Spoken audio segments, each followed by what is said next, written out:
there, and welcome back to Don't Open That Door. Come along with our triumvirate of terror as we descend into darkness, hurtle into horror, and plunge into peril. If you've ever loudly yelled your friend's name before, well, you destroy a city, you're in the right place. I'm Justin, and, Tetsuo!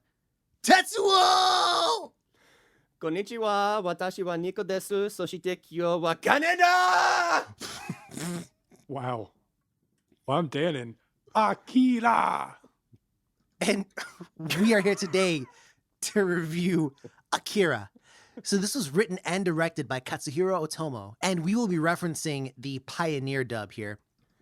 So this is starring Johnny Young Bosch as Kaneda, Joshua Seth as Tetsuo, Wendy Lee as Kei, Jameson Price as the Colonel, and Simon Prescott as the Doctor, but not Doctor Who, it's actually Dr. Onishi. So we open with two teenage delinquents, Kaneda, the leader of a biker gang, and Tetsuo, his childhood friend and subordinate in the gang. The year is 2019, but not our 2019, so chill. And it's been 30 years since World War III and a mysterious explosion that destroyed old Tokyo. The new city, Neo-Tokyo, is rife with corruption and general malaise. And the growth and resurgence that followed World War III, aka the post-war period, is now over. There's mad unrest in the streets. But for now, life continues as normal for Kaneda and Tetsuo, until Tetsuo one day, almost literally, runs into a very odd-looking child. He crashes his bike and is injured trying to avoid hitting the kid, and then the government just shows up to take Tetsuo and the kid away. Well, for more on this, I feel like Nico would know what's up. So Nico, what's going on here? It's a mystery. So, as it turns out, that one kid that almost got hit by a motorcycle is an Esper. I'm not talking a summon from Final Fantasy VI. No, these are human children with extremely potent psychic powers. And after coming into contact with the child, Tetsuo himself starts to manifest some psychic abilities, but they grow at an alarming rate. Meanwhile, Kaneda and his Universal Healthcare, no, not that one, his gang of bikers begin to wonder what happened to Tetsuo, and so they meet up with Kei, a member of an anti-government group. Kaneda has the hots. He's super down bad for Kei, and he ends up joining her on a scheme. Well, speaking of schemes, the ski master, aka Dan, is in the building. So Dan, lay it on us. What's going down? Well, as all this is going down, Oh no. that was in all caps, so, Okay, thank you. Tetsuo is being kept in a top secret government facility, along with 3 childlike espers. He also begins to become obsessed with a being known as Akira. We learn that Akira is being stored in a maximum security vault underneath the Tokyo Olympic Stadium. Oh yeah, by the way, the Olympics were supposed to be in 200 days.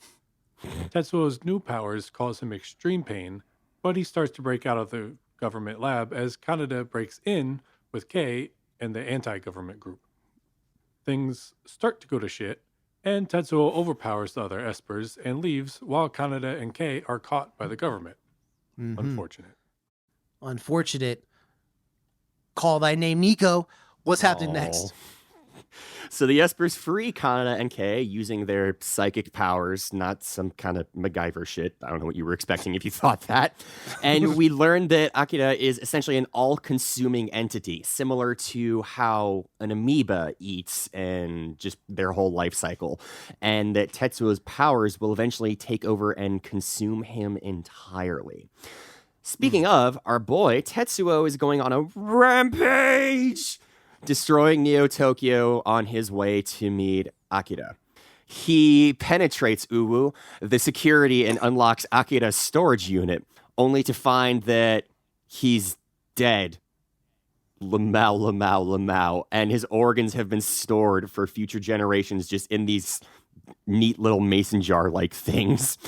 Kaneda also shows up then and tries to fight Tetsuo, which is a fucking wild boy move, can I just say? But his gun runs out of battery, so he has to retreat for the time being. And the government then tries to kill Tetsuo themselves with a satellite laser, like the Hammer of Dawn if you've ever played Gears of War. But he puts up a barrier and then goes into space himself and just Hulk smashes the satellite with his big brain blast and Well, it sounds like Tetsuo's gonna win, but Dan, is that what really goes down here? Well, this is where the movie, I guess I can't say starts, but gets really weird. Unfortunately for Tetsuo, Oh no. his powers begin to grow out of control. He turns into an amorphous, flesh-like blob creature of Nico's dreams oh, and begins to consume everything against his will. Luckily, the Espers show up, and the three of them summon Akira, who, it turns out, was an uber-powerful Esper who had superseded the physical realm. Akira pelts Tetsuo into another dimension/universe, but Kaneda goes with him. Kaneda sees memories from both Akira and Tetsuo before the Espers go into the new universe to save Kaneda. The movie ends with a farewell message from the Espers, who state that one day they may have control over their powers. Then they cryptically say, "It has already begun." The end. yo, this is some Kingdom Hearts shit on the rail. Can I just be honest? It might be more convoluted. Honestly. Well, listen, we'll get into all of that and more. But first, how's it look and how's it sound? We're going to start with you, Nico. How's this movie look? It's an anime from 1988. How's it look? It is truly astonishing how detailed the animations and the backgrounds are in this. We are recording this podcast, some 40 almost years later, and this is still one of the movies ever. This is definitely one of the movies ever. It sure be a movie. Yeah, no, but this is one of the movies that has the most visual fidelity of anything I've ever seen. I'm currently going through Attack on Titan, and I recently watched through Cyberpunk Edge Runners, and I would consider those to be both, really artistically well done. Not like Demon Slayer or anything, but just I'm very impressed at the artistic virtues that both of those espouse, if you will. Characteristics would have been a better word, but like all of that to say, this movie still just leaves me fucking stunned at how much they pack in. It looks amazing. I agree with you. And I just want to add that, the very first time I saw this movie, I remember the first time I saw this movie, I was a kid and I had just gotten access to certain channels of specific origins. Mm-hmm. And one of them used to play anime He just found chills. Mad late.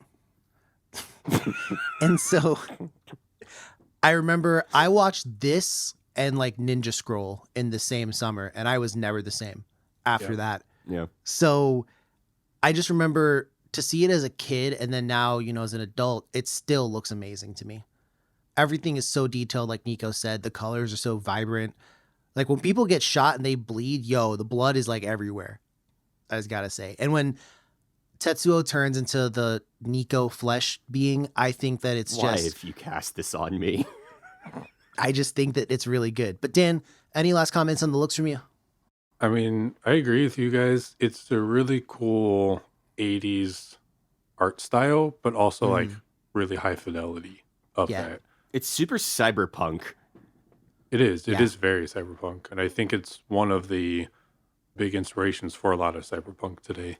Mm-hmm. They even created 50 new colors for that. So, yeah, that's kind of cool. Now we got super blue. Yeah, well, remember, they didn't have blue in ancient Greece. No one knew what that color was. Yeah, now we have Akira red and I don't know. By listening to this podcast, you verify that you are not Anish Kapoor or listening to on behalf of Anish Kapoor. Well, Dan, I don't want you to stop talking. I need you to sound off now on the sound. How's the sound in this film? The sound is really cool. The music is really interesting. There's a lot of percussion and just a lot of really interesting sound. The fuck is the word? Sounds. Titties. One thing that's interesting is that the music for the film was actually completed before the composers saw a frame of the film or read the script. What? Oh. So they didn't even know. That is insane to think about. Yeah. Are you kidding? Just sight unseen, and they made that. Wow. I think some of the music was edited after the film was made so that it could match up a little bit better. Yeah, the inclusion of turned down for what was a little jarring, but I get it. Yeah. Tetsuo did not turn down for anything. No. And my contribution to the sound is, hey, Nico. What's up? Hey.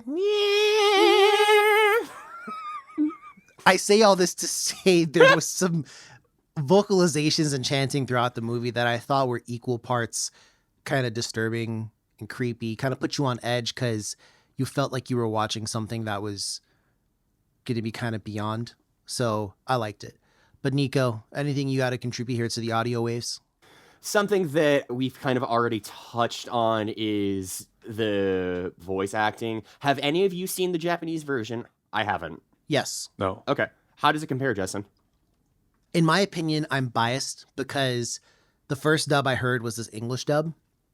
And for me, typically speaking, I think this was one of the first really big all-star English dub casts I've ever heard.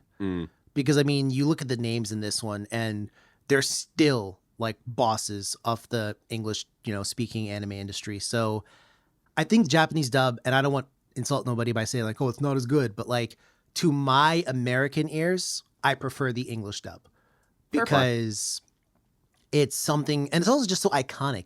Like that scream of like, Tetsuo, Kaneda, like that's so iconic. So I couldn't hear it any other way.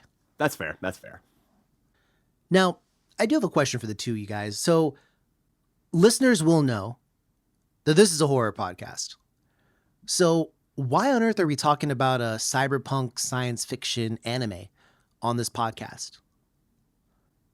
That's a good question, Justin.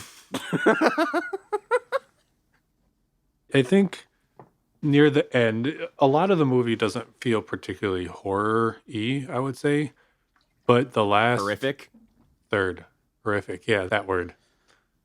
I would say the last third or so is horror. I mean, I would say it's body horror. Yeah. Tetsuo is transforming to this really crazy, freaky looking flesh mob thing of Nico's dreams. Yeah. And it's Why? just really fucking weird and just disturbing. And I think the music, like that choir kind of sound that you guys had mentioned, I think helps lead to the disturbing nature of it as well. So while the whole film might not be horrific, I think the end kind of gives it that slight push into touching horror a little bit. I don't think it's a straight up horror movie, but I think we're bending the rules a little bit for this one. Agreed. And I would also say that this movie has a lot, and we'll talk about this more in the themes, but this movie has a lot to do with where humanity should and shouldn't tread.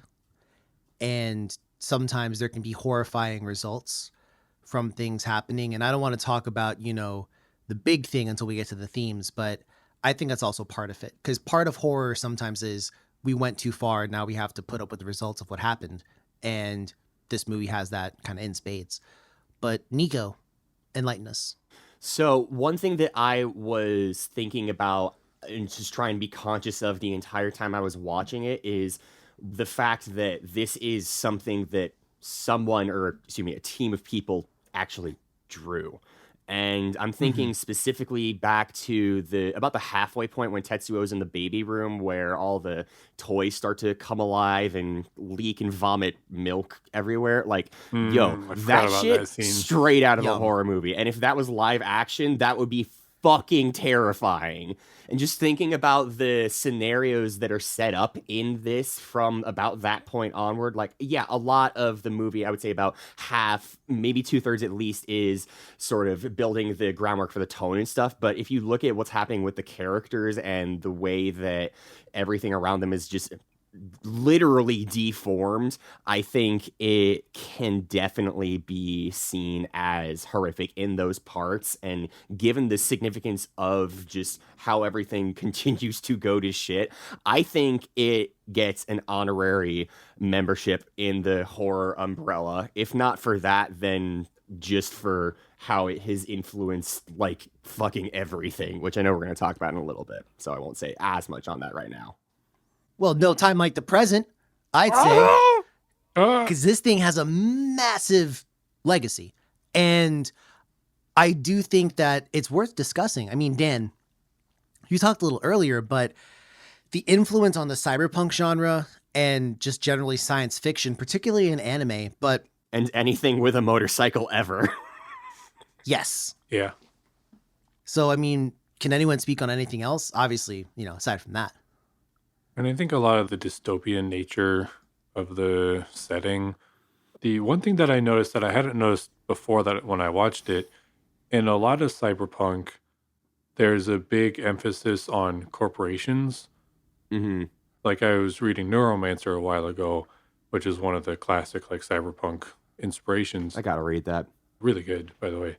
Yeah. And it's interesting because in that book, all the different like electronic devices and things are called by the manufacturer. So, I'm going to maybe fuck up some of the names, but, the computers might be Toshiba's or they might call these things Sony's or whatever because that's just, they go by the manufacturer name. So, like on Kanada's bike, he has like a Canon sticker, like the camera company, and he's got like a handful of like stickers and decals that are of like corporations, which I thought was interesting because they don't really touch on that the rest of the movie. But yeah, just the general aesthetic, dystopian nature is very cyberpunky. And then this is maybe a bit of a stretch, but I think like you mentioned, Justin, sort of that little bit of a theme of like going where humans shouldn't go and dealing with the consequences. Right. Cyberpunk kind of touches on that a little bit as well, maybe a slightly different variation of it, but more so of like the AI and computer and genetics kind of part. But I think that's pretty similar. Well, I would say this too, though, that one thing for me is, first off, we just watched a movie on the podcast called Tetsuo the Iron Man, which I saw some similarities between, the iron fetishist or the metal fetishist and Tetsuo. But also, I feel like there's just so many subtle ways that this influenced other anime. I mean, first off, like Kanada's got that awesome bike, like Nico kind of talked about, and the jacket with the pill on it.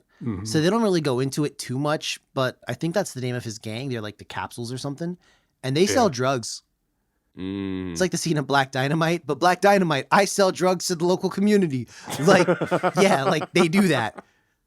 And I don't know. I think it's just really interesting because it's got a real, not just cyberpunk feel, but punk feel. This is a youth revolt. I mean, the people revolting in the movie are, there's old people too, but they're generally younger. Like they're fed up with society. And fed up with this world. Yeah, those themes are just echoed throughout. But just kind of getting into more themes, I mean, nukes. What about them, right, Dan? Yeah, what about them? Nico? Akira is nukes. Akira is nukes. That's it. It's not very subtle because if you are for some reason listening to this and aren't up to snuff with how nukes work, it's basically everything gets out of control really quickly once you split an atom, and big power go boom, many people die very bad thing. So keeping that and altering it in a way so as to take it from these very real world bombs and turning them into magical children is one of the classic anime things to do, but it is, I think, I want to say they were, when they made this, perhaps optimistic that things would change over time, but I'm not so sure that they really have. Also still need to see Oppenheimer, so shout outs to me for not getting my fucking shit together. So I would say that also this was written, I don't know when the manga came out, but this kind of came out after the whole World War II. There was that kind of... Definitely after that. The manga came out after that too, I promise. So it was kind of like they had that whole post-war boom period. And in the movie... it would be fucked up to think if... No, just follow me on this thought experiment for a second. If you were in 1940s Japan and they were coming up with a cyberpunk anime based around a second post-war boom... Like they already knew shit was gonna get fucked up. It's okay, we're gonna have this boom, and then we're gonna get fucked up again, but it's okay! We're gonna have a good economy after getting just destroyed twice here. I mean, if you think about it, this happened in 2019, and what else Yeah. happened in 2019 in real life? I mean, totally different scenarios, but the whole world fucking basically ended Yeah. in real life 2019. Yeah. 2020, I guess, technically, I mean, is when it ended, but started in Yeah. 2019. Whatever. Yeah. But the point being, though, is like, I guess it was to also show that we don't learn. Because yeah. the movie is about like tampering with shit that we don't understand, using things in the wrong way, wink, wink. Like, I feel like you can't really understate it. So I feel like aside with the whole kind of youth revolt thing and the power stuff, there's just generally also, and keep in mind who they exploit to get this power, children. Like, they don't care. So, and we also see, it's fucked up, but like at first, like when they're training these espers, there's a bunch of kids, but eventually there's just 3 left. Well, it's interesting because one thing that I was thinking about and read a little bit about is, the kids, the children are the ones with the powers. And one of them says big people can't have this kind of I thought power. you were going to say big people ting. Big people can't have this power. If one of the espers had done that, just walked up to Yo, Tetsuo and said that, can you do like a Trini dub? Please. Tetsuo, Justin, pick up yourself. I will never ask you anything. There will be no debts between us ever for the rest of our lives if you do me this one justice, this one good deed, sir. bro, I could just imagine like Tetsuo be like, I hear his voice in my head. Who is Akira? And then the espers coming in. Tetsuo, holy ass boy, I'm not telling you nothing. Just like, bro, that'd be... And then like, you know, like in the movie where like one of the espers is like in the cut and he's like, hey, you cretin. Like, and then like disappears. Like in the Trinity dub, he just be in the background. Like after they like hit him with like the milk attack, he'll look at him. Tetsuo, yeah, big people ting, and just leave. And it's just like, yo, I'm telling you, bro, that'd be the dub. Anyways, yeah, But as I was saying, it's interesting that the children are given these powers. And I think one way you can look at it is sort of like, as children, as innocent and, whatever. But also on the other hand, comparing the people who have the power to destroy nations and things, calling them children. And like they're not mature enough to have this kind of power. And like Tetsuo gets the power, he gets it real quick and then like doesn't learn how to control it and is too immature and he just goes on rampages and shit. mm-hmm. And like that, I think the movie also kind of speaks a little bit to that of the immaturity of people who have this kind of power and that people who are mature enough to wield this power can't get that power. I agree with you, and it's a good thing to think about. And I also want to ask, we're talking about Tetsuo here. What do you think about? He kind of has a little descent into madness almost. And do you think that was always inside of Tetsuo? Like, do you think he was always just like that evil of a dude? He just lacked the strength? Or do you think once they started poking around in his head, it changed him? I think it's a combination of both. I don't think he was like evil or would have done like crazy shit like that, but I do think that he had a spark of that indignation and the kind of like, fuck you, I don't need your help, and like I'm gonna prove myself and that kind of shit, like a little like too much of that. But I think that without that extra power and everything, I don't think he would have gone ballistic or whatever. Like Riku in Kingdom Hearts 1 when he went under Maleficent's wing. Riku. Oh. I made that joke at the start, but it's been like, I've been mulling it over this entire time. Yeah. I mean, that's fair. That's fair. That's fair. And also, to consider this too, I want to ask, do you think that Tetsuo and Kaneda are really friends? Because at the end of the movie, Tetsuo basically says, like, I'm done taking orders from you. Do you think that Kaneda just orders Tetsuo around, or do you think he genuinely cares for him? This is something that I was also thinking about a lot, just because there's so much that happens in this film. It is wild. Like, our synopsis doesn't do it justice, but it goes just so quickly. The pacing is breakneck speed. It doesn't feel like a movie that's 2 hours and whatever minutes. It feels like 5. yeah, it's insane. And the wild thing is, it's just making me think about everything that they left out from the manga, because I feel like we would have seen those moments of insight, those moments of camaraderie in the biker gang. We probably would have seen what their childhood was like more, and they would have just had more moments for characterization. Because as all this was happening, I was thinking that, like, what's the name of this gang? Like, how far back do they go? What all is this sort of like prerequisite for all of this? It's not to say that the movie is disjointed, because it's not, but just I think that this is something that is up to how they adapted it. Because for the people who don't know, the actual manga for Akira is about as thick as my fist. It's big. It's big. I don't know what words I was thinking of, but it's big. It's real big. Guy jar big. It's Gigantuar, the Yeah. monster from the deep. But no, I agree with you. My insight into their relationship is that I think Kaneda cares about Tetsuo a lot. And I think that in the context of the gang, he doesn't always show it. I think he understands that Tetsuo doesn't always want to be saved, but sometimes he feels like he has to save Tetsuo. Like, there's a part where Tetsuo steals Kaneda's bike and goes out and then gets jumped by a gang with like his girl. And Kaneda doesn't even chew him out for stealing his bike. You don't see that happen. All you see is like Kaneda's pissed that they would attack Tetsuo. Yeah. And then they like grab a dude and bring him back and fuck him up like worse.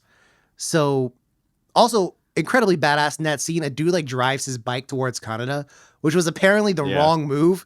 Cause then Kaneda like jumps on the bike and like knees him in the face or some shit. So yeah, don't try that at home, but also like, what a badass moment. For real. But nah, I think they're like best bros. And I think in that way too, what kind of really brings it home for me is you see the very first time they meet up, Kaneda gets hurt helping Tetsuo. Like, these kids stole Tetsuo's action figure or whatever. And then Kaneda like gets his ass beat and he's like, yeah, those guys are cowards picking on you like that.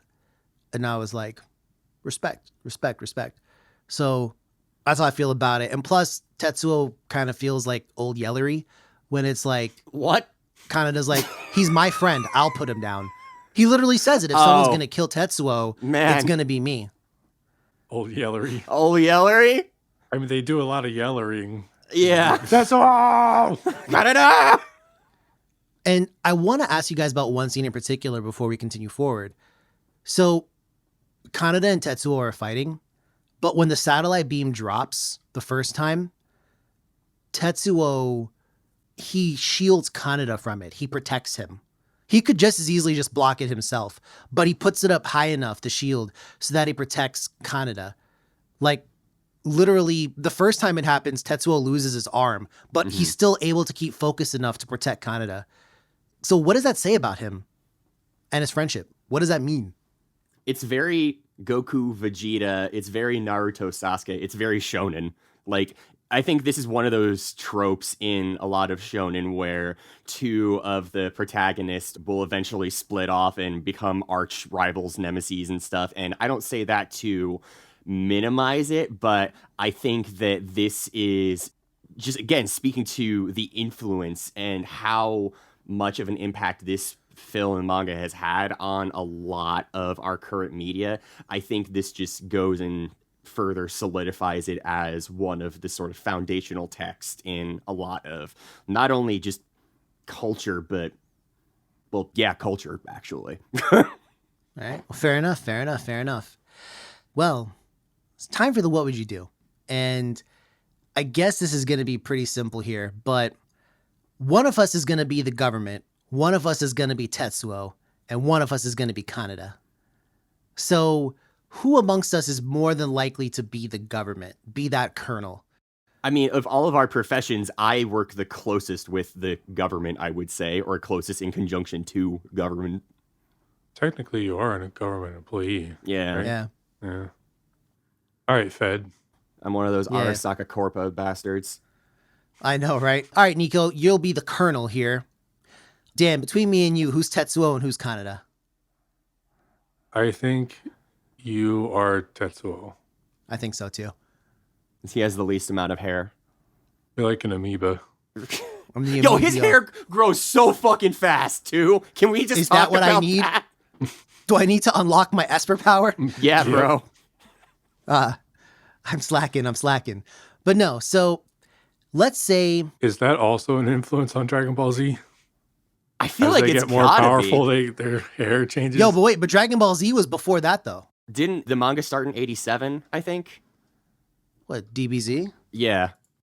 84. 84? Okay, I was... All right, fair play. Okay.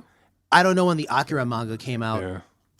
It came out in... 82 80, wow. Ah. Okay. to 1990. So they were like, Contemporaries.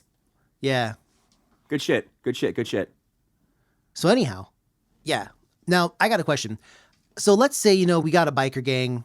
When Tetsuo gets kidnapped and by the government and then he shows back up again, they were all pretty nonchalant. They were like, oh, Tetsuo, you're back. Where the fuck were you? But you're back. Are there any other steps you would take? Or would you just do what they did and just kind of be like, okay, you're back now, I guess? Yeah, that's probably about it. I mean, I feel like in their society, in their street gang, people probably get like locked up or something overnight relatively often. And I mean, they're a bunch of like punks. I can imagine that somebody just goes off with a girl or something for a day or two Yeah. and just, I feel like people just come and go, Yeah, fair enough. So I guess my big question here is, in the movie, there's like a cult that follows Akira. And my question is this. Do you think you could find yourself as part of the cult? Fuck Or no, do you think bro. you would find yourself as one of like the people rebelling against the government? Or would you find yourself in the government trying to bring order to society? Like where in this kind of triumvirate of power would you lie? I feel like I would revolt against the government because every time we see the government, they're doing some fucked up shit.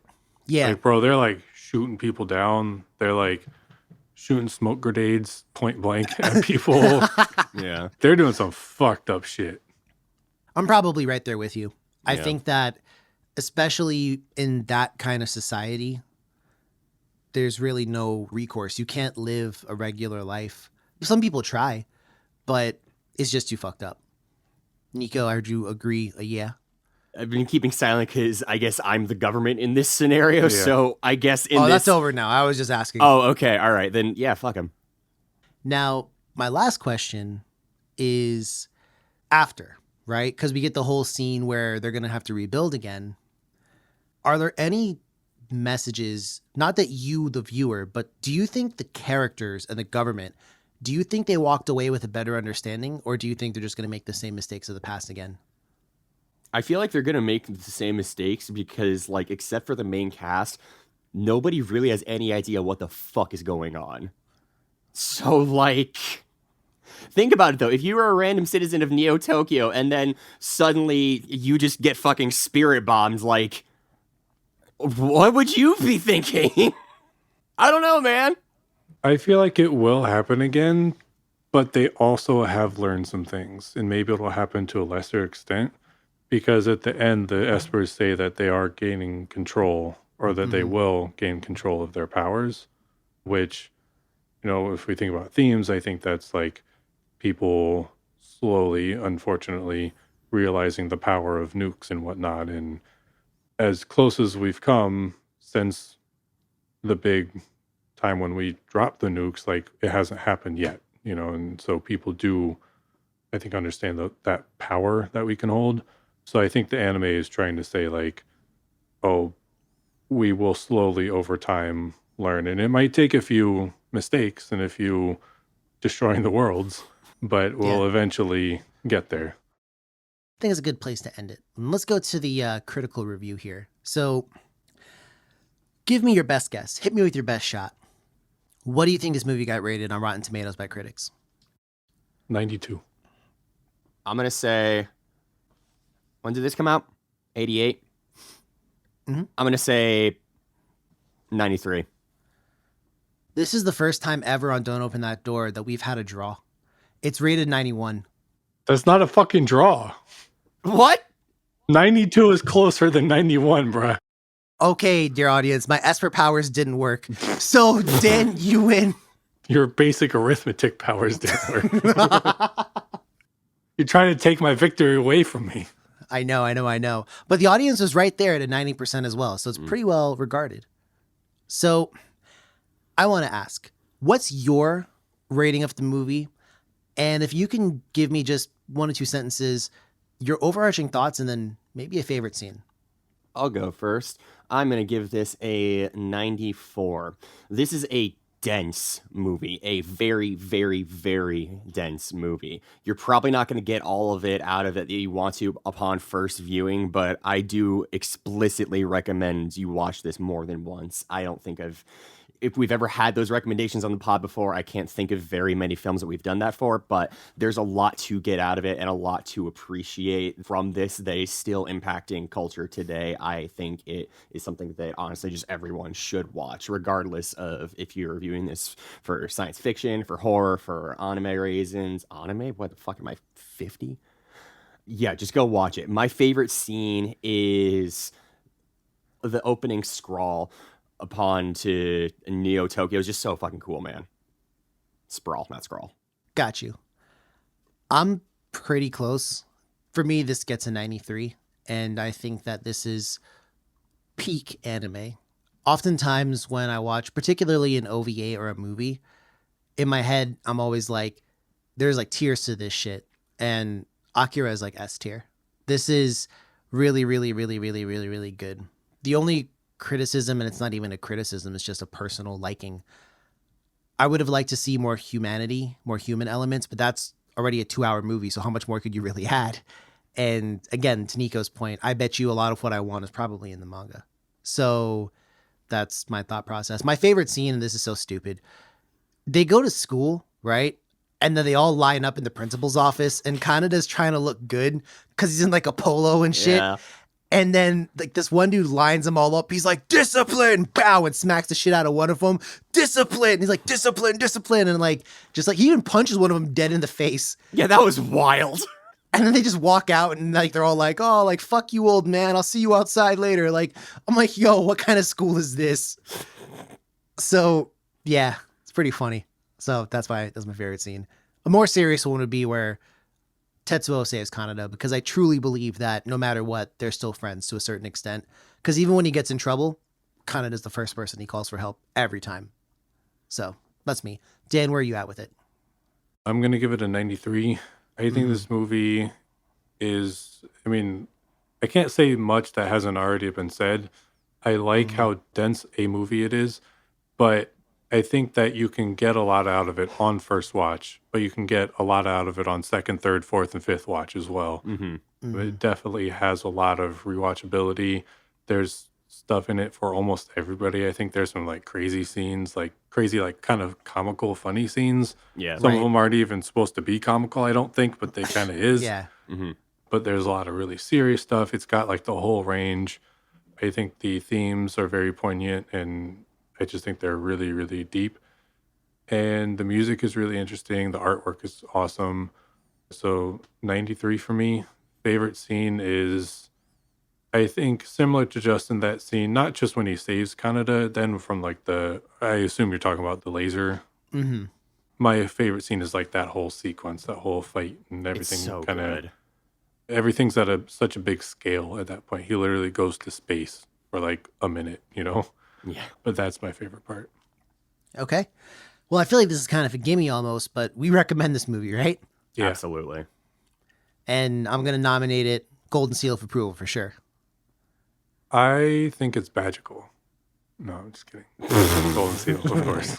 Yeah. Bet. Absolutely.